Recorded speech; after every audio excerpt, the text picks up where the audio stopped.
Greetings, top of the morning to you. Welcome to Joe's Metal Mancave. Today we're going to do another episode of What's Spinning.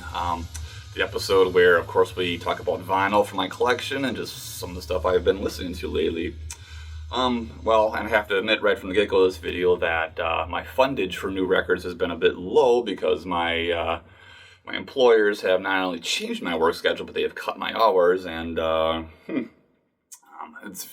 well, I don't believe it, for one thing, especially since this company I work for made $22 billion last year, but we know how America works. The rich get richer and the poor get poorer, and dirty, rotten old men just need more money, so they cut hours when they need more money. And I refuse to believe anything else, but obviously this has circumstances to more middle-class, normal people like me, and as such I've had to go back through my collection and kind of discover some stuff I hadn't listened to in a while. And in some cases here, some of the stuff I'm going to talk about, these are records that I've bought with only the past 2-3 months, and yeah, but all good stuff, so I hope you enjoy it. Let's get into it.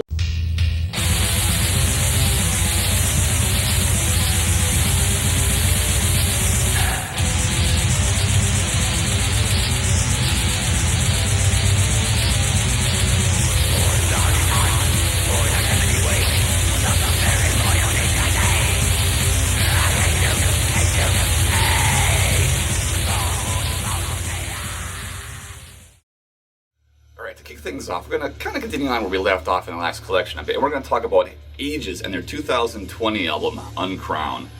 So, just to kind of reiterate, my interest in Ageless stemmed from the fact that two of the members from this band came from the old Swedish black Viking folk metal band known as Mancave, and Mancave had just phenomenal demos back in the early 2000s. Unfortunately, they never got signed, and I've reposted some of those demos on this YouTube channel, so definitely check them out. I'm not going to stop saying that, and if you want to listen to some cool music, check it out, but if you don't want to hear cool music, then don't fucking listen to it. I don't really give a shit. It's not my problem, but it's there if you want to check it out. So anyway, Age's second album from 2020 called Uncrown. Basically what we're doing here, dealing with here is epic Swedish melodic black metal. When you listen to this, you're hearing reminiscence of Dissection and Vinterland, Dawn, you know, those more classic Swedish black metal bands that have a melodic touch to them, but there's also this sort of underlining epicness to this, which kind of reminds me of something like the later period Moonsorrow records. This is a very, very good album, and comparing it to like the Malefic Miasma, their first album for 2015, this one's a little bit different in that it just seems a little bit more darker and just a little more aggressive, and just the details just seem a little more fleshed out, and I just think it's a phenomenal record. I've been playing this a lot since I got it just about 2 months ago, and again, I'm not really sure why I slept on getting this album for so long, because like I said, I was such a huge big fan of Mancave and just everything those guys had done back in the day, but whatever, that's the way it goes with me. So, there's the front cover, and we have this guy who's apparently conquered all the lands, and much like the guy from Odium's Sad Realm of the Stars, he's happy to conquer everyone, but he's sad now because he has no one to talk to or to conquer. Yeah. There's the back cover, and there's a little insert here that comes here, so you get the lyrics on that side, then you have a picture of the band on that side with more lyrics. For this album, the band was also reduced down to just 2 members. That they had a bass player on the first album, so I'm not sure what happened to him. And then I'm kind of confused because there's no very clear evidence about who plays drums, so I guess it's a drum machine, but it's the most realistic drum machine I've ever heard, so yeah. Drums actually sound really good for a drum machine, and that's pretty much what we got going on in this one. Yeah, I mean, if you like epic, melodic, black metal, very much that Swedish style, you're gonna love this, so definitely look up Ageless Uncrown. Continuing on, we're gonna turn back the clocks to the primordial and formative days of black metal, and we're gonna talk about Xantatal and their compilation, Glory for Centuries, Cult of the Black Pentagram. So, my interest in checking this band out had 2 reasons, basically. Well, actually 3, if I'm honest.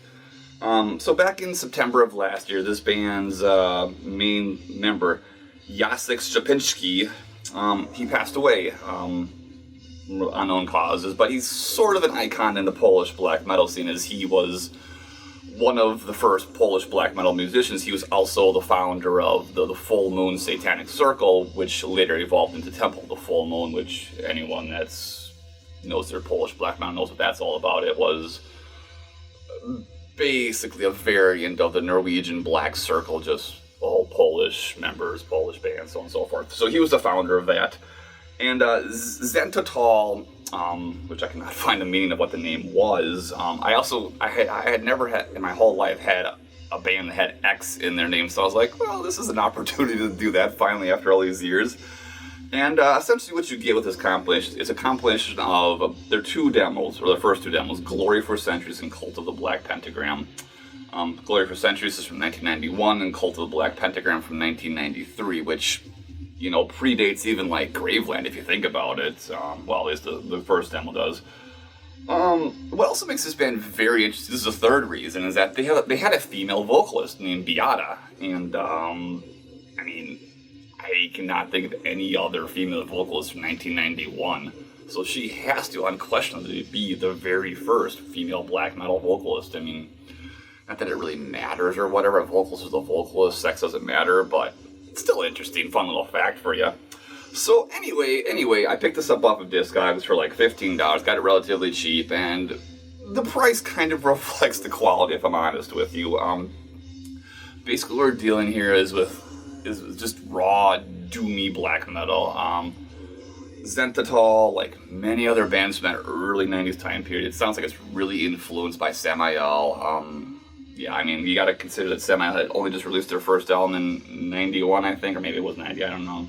But obviously Samael's history goes back to about 88 with their first demos, and I mean, Samael, even though in like a grand scheme of things, they don't seem like they get that much credit, but you gotta realize, like, they were doing that shit 2 or 3 years before any Norwegian, so yeah, I can go back to those demos, like, they're fucking black metal, man, there's no doubt about it, yeah, man.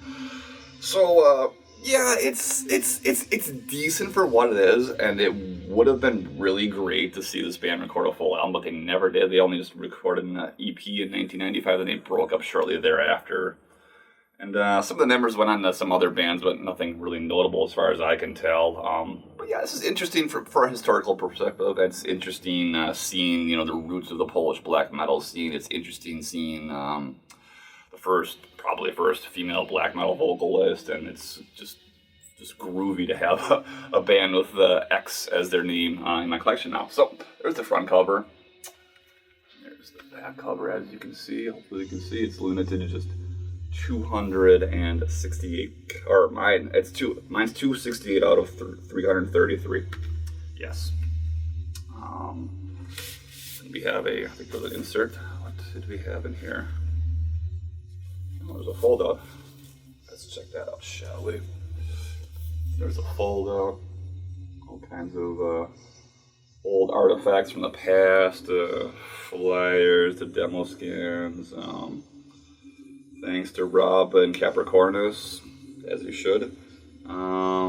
Yeah, you know, really cool stuff. I wish there would have been more pictures of the band. That would have been cool, but I guess that was not to happen. So there really is a lot of pictures of the band out there, and then you have the standard black vinyl.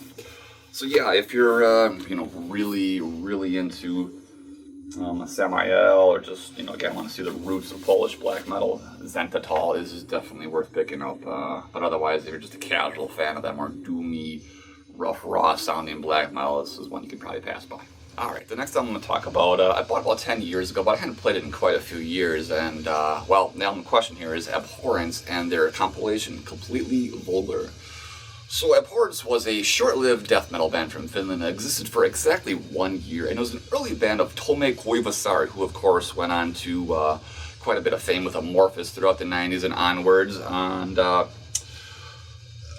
Abhorrence, for what it's worth, was probably one of the first Finnish death metal bands, along with Funebre and Zeisma and I don't know, I feel like I'm forgetting someone, but they were there at the beginning. They formed in 1989, and yeah, they existed for about a year, and they had one demo in 1990, and then all the subsequent releases, which was just a 7-inch record, came out in 1991. The band had already broken up, Amorphis had already formed, and yeah, I guess you kind of know the history there with Amorphis. They obviously went through quite a bit throughout the years, weren't death metal for very long, but I'm a huge Amorphis fan regardless, but that's that's another story. So anyway, what you get on this compilation is the 7-inch EP. You get the demo Vulgar Necraltry, you get a live in Turku, Finland in 1990, and then you get a rehearsal tape from 1990, which is really kind of scratching the bottom of the pan and really getting all that good stuff off. Yeah, it's everything this band put out, and even I guess actually the rehearsal tape was never officially put out, but appeared on file sharing networks years ago, so it's people heard it. But musically speaking, this is some very dark and very doomy death metal stuff. I could probably be honest with you, I would say by the time that Amorphous released their first EP, the sound was a more fleshed out version of this, but nevertheless, if you like your death metal a little more rough, a little more underground and raw, this is definitely worth checking out. And it was just coincidence, really, that I ended up getting the vinyl version, because my local metal shop back in the day had a friend that had good taste and got good stuff in stock for me, so there's the inside of this. Otherwise, I mean, I probably would have just went with the... I'm going to draw my coffee, that's not good. I probably would have just went with the standard CD version, but then again, I think the vinyl version only has that rehearsal tape on it. So it's 2 vinyls. Should probably show the center labels too, right? There's that. It has a very old school look to it, which obviously is appreciated because it shouldn't look any other way for a release like this. And you get this big, massive booklet, which has all kinds of old photos, gig flyers, reviews, lyrics. It has recollections from the band members and, times, what it was like back then, back when the metal scene was still cool and all that kind of stuff. And there's a little part where they talk about Dead and Anonymous coming to one of their shows and acting like total maniacs. It's pretty fucking cool, man. I mean, I love hearing these old stories about this, about guys who, were otherwise these real evil and straight, just, grim dudes, and you hear these stories about them being drunken maniacs.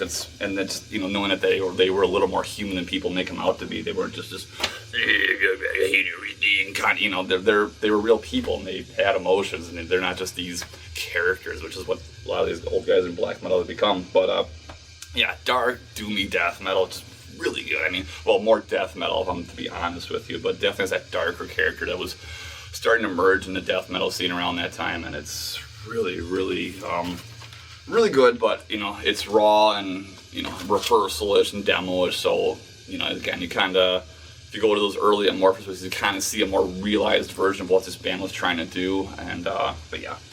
Unfortunately, all the members of this band told me it was the only one who went on anything. Everyone else had, they had a few other bands, but nothing notable. And it seems also that Mika Ankil, who went on Impaled Nazarene, he was involved in this band in the early days, but he didn't actually play in any recording, so I don't know. But that's a boring. All right. Continuing on, we're going to go back to Poland and talk about Behemoth and their debut album, Sventaveth, Storming Near the Baltic. So, a lot could be said about Behemoth, of course. Obviously, their recordings from about 2003 onward are pure death metal, even though they still get labeled as Black Death. I think it's very awkward because just because you wear corpse paint or some variation of corpse paint doesn't make you black metal. I mean, let's just be realistic, there's no black metal characteristics in anything beyond that time period. But obviously, early Behemoth is pure black metal.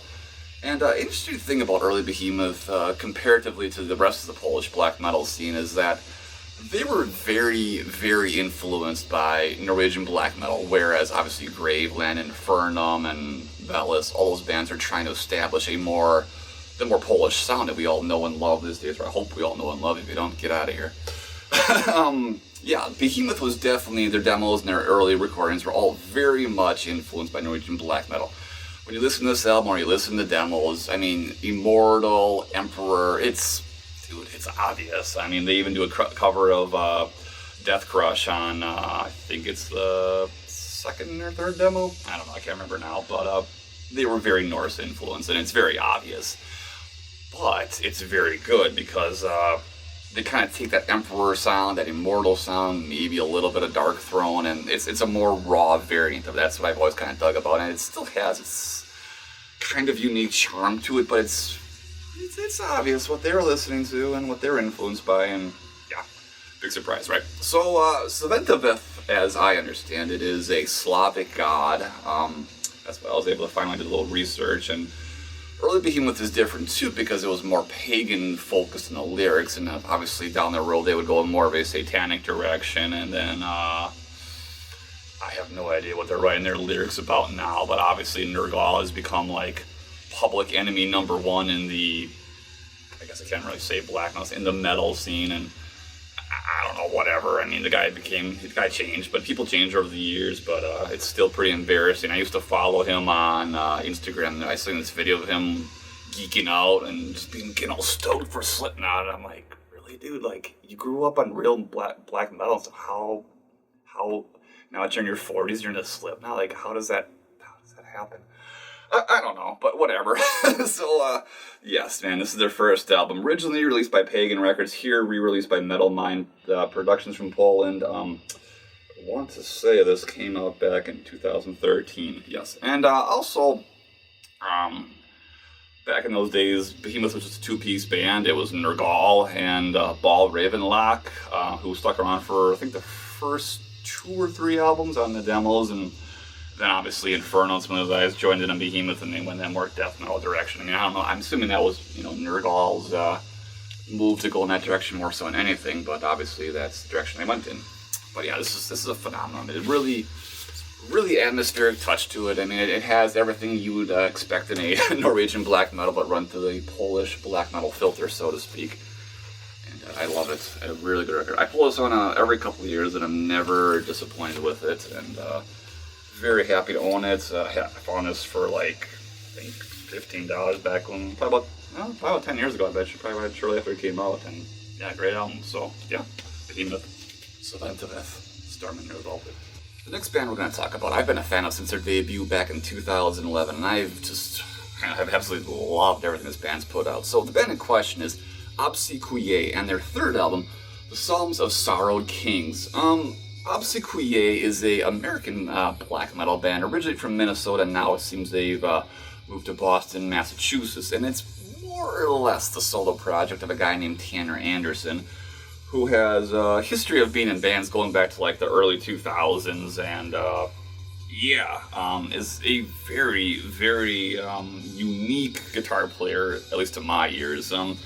Obsequiae plays this sort of mid-paced, melodic, medieval sounding black metal, and which is not easy to describe because I just never heard anything that really sounds like this. When I first got this band's debut album back in 2011, like, I didn't know they were from the United States, and my first instinct was that they were from Finland. It just has that sort of Finnish melodicism to it, and yeah, man, it's really cool stuff. And in the first album, there was a lot of like interludes of acoustic guitar, and on the second and third album, there's these like harp interludes, which kind of reinforces that medieval kind of spirit to it. And as I understand it, obsequiae is a Latin word that has something or other to do with like Catholic funeral rites or something like that, but the band isn't Catholic. They're not a Christian band by any means. It's more centered around like history and medieval stuff, occult stuff too, actually. So it's just a word I think they found it sounded interesting and they went with it. So, just phenomenal. It's really unique, really strange melodicism to it, and it's a medieval atmosphere. And I think, like, since this band's kind of popped, there's been other black metal bands have kind of taken a cue from this band and been like, okay, let's do something with this. They've kind of upped the tempo a little bit. The band from Quebec or France called Violence, or however you say it, I'm not really sure, is very comparable to this. So that's one, if you know them, you definitely like this. But yeah, man, this is really, there's lots of good songs in here. In the Garden of Hyensis is probably my favorite, but just lots of really good songs. It's a really phenomenal album. Just really catchy riffs. I mean, that's what I really like about this one. This is the kind of album where you're going to listen to it and these riffs are just going to be in your head all day. And I mean, that's to me a sign of a good record, If you can, write a record where riffs just randomly pop in your head when you're, making dinner or washing dishes or whatever, it's a good album, man. So, yeah. Oh, there's also an insert I should probably show. So obviously, has that medieval touch to it with the image and all that kind of stuff too.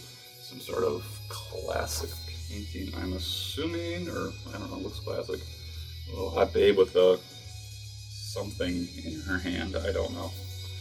Yeah, so I don't know. I'd like to know where that is too. Is that real or is that a digital image? That's really cool. Obviously, perhaps in the Scottish Highlands or something like that. But yes, very, very cool. Very, very medieval sounding, melodic black metal, mid-pace stuff. And another story I should kind of tell, it's kind of funny, related to this band, is back in 2018, I want to say it was, me and my wife went to Minnesota for just, a Minnesota trip, just to explore Minnesota a little bit, because I had only been there just to go to Minneapolis for gigs and stuff like that, which is like a 6-hour drive from my house, which is obviously quite a bit of a drive for a gig, but if there's a band you want to see enough, you'll drive. So anyway, we went to the Hammerheart brewery in Minneapolis, I think it was, which is owned by Austin Lund from Panopticon. And while we were there, the guy that was serving us beer was Tanner Anderson. But I didn't realize it. And I'm sitting there like having a conversation with this guy just about music and whatever else have you. And I'm sitting there looking at the guy, and I think he noticed like I was staring at him, but like I couldn't, like I'm sitting there thinking, like, who the fuck is this guy? How do I know this guy?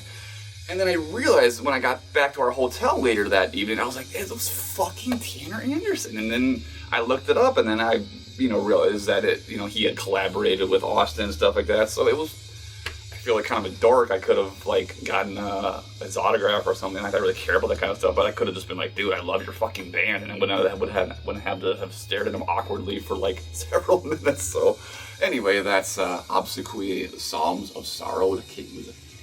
Alright, continuing on, we're going to talk about a band known as Valdgrilflusta and their album Fimunsmarka eine Reise in der Kapiteln. Yes, if I did not pronounce that right, all German people are allowed to make fun of me right now. So I picked this vinyl up when I was at that Hammerheart Brewing in Minnesota a couple of years ago. Tanner Anderson at the Hammerheart Brewing, they had several vinyls available, and I was like, ooh, what's that? That one's cool. And he told me about it, and I was like, fuck it, why not? I had a few drinks in me. I was in a very whatever kind of mood to spend money, obviously. And I bought this blind and not really knowing shit about the band. But what we have here is basically sort of atmospheric black metal that, at least to my ear, sounds like it's influenced by everything from like early Ulver to Ageless to Drudka, and it has that kind of typical atmospheric black metal sound, if I had to be honest with you. Just if you know those kind of newerish bands, you can kind of imagine. There's lots of acoustic guitars, there's some synths, it just has that kind of posty atmosphere here and there. Yeah, if you're really in that kind of stuff, you'll really dig this. The project, at least in the early days, was just a solo project of a guy named Winterhez.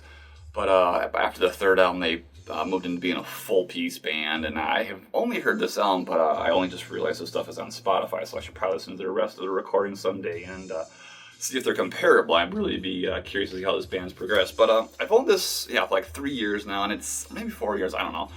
It's always sort of been... I don't know, I like it, but there's just nothing that really pulls me in. It really makes me go like, fuck yeah, man, it's a really good album. I mean, all the characteristics for it to be a good album are there, but just something is not fully resonating with me. I don't know if I just need it to be more aggressive or more melodic to it. I don't know. But on this particular album, it's a two-piece band. Winterhez' brother participated in the recording and then disappeared shortly thereafter, I guess, as they became a full-piece band. But it is once again a black vinyl, as you can see. And then I feel like there's an insert here somewhere. Yes, no, it's another vinyl. So it's two vinyls, and yeah, atmospheric black metal, very much, influenced by other atmospheric black metal bands going on these days. I dig it, but just no matter how many times I've spun it, I always feel like there's something more I want with this, just a more catchy riff or something maybe a little more melancholy. But I appreciate all the acoustic parts on it; they're really good. But just something like the black metal parts of it just leave me desiring a little bit more. So I'll have to check out the rest of this band stuff, see what's worth picking up. But at least for now, I have been spinning this second album, Fimunsmarka eine Reise in der Kapiteln. Alright, this next and last vinyl I'm going to show for this What's Spinning episode 2 is Burzum and the Ways of Yore. I bought this, about 4 years ago, very much on the strength of the song The Reckoning of a Man, which I think is absolutely incredible song. As far as Varg's ambient pieces are concerned, it's by far the best one he ever put out. It's phenomenal. But as I discovered once I got this, the whole thing is very, very good. Just to kind of reiterate, I think Varg is a genius, but a genius who works in very simplistic and atmospheric, ways. And I think, you don't have to be a technical musician to make great music, and Varg has proven that on all of his recordings, because everything he's done has always been very simplistic. As I kind of said, I'm not a big fan of the stuff from the late 90s, the ambient stuff, but I can't remember who brought this up in that last video, but I did go back and listen to it, and I was like, alright, they're not too bad, actually, so maybe I'll be showing those sometime in the future, too, if I come across them. But, yeah, man, really great ambient stuff here, keyboard music, or dungeon synth if you want. Call it whatever you want, it's good. There's some acoustic and more folky kind of stuff, some ritualistic kind of stuff. I mean, if you've heard any of the kind of, if you've heard anything that the music he put in his background videos when he was doing YouTube still, you know what to expect here. I really like this a lot, though. It's 2 vinyls, several songs. I believe it's well over an hour of music. There's a label there. Actually, I should show the other side of that because it's kind of cool looking if I can get it out. Kind of cool when you're spinning it on your turntable, it creates sort of a hypnotic effect. And if you've ever been really high while listening to it, if you sit there spinning it, it's like, whoa, man, yeah, one of those things. Yes. Yeah. So very simple inside, no special words from Varg or anything, none needed. Varg speaks for himself, I suppose, yeah. The cover is a picture of Merlin and Vivian and Merlin by Gustave Doré. Obviously, it's not uncommon for black metal or black metal related recordings to have Gustave Doré paintings or woodcut blocks or whatever it is. I don't know what it is. But Burzum, the Ways of Yore. Well, thank you for joining me here in Joe's Metal Mancave. I hope you've enjoyed this edition of What's Spinning. What have you guys been spinning lately? I'd be curious to know. And if I have been spinning stuff lately, make sure you just talk about the vinyls you've been spinning. But yeah, that's some stuff I've been getting into, or revisiting mostly here. So some of these I've owned for many years. The Xanthitol I had only bought back in September, and Ageless, of course, I just bought a month or so ago. But all that stuff is pretty solid. Hopefully, if what I said, appeals to you, you'll check them out. And other than that, thank you guys so much for checking out Joe's Metal Man Cave. My name is Joe, and I'll see you next time.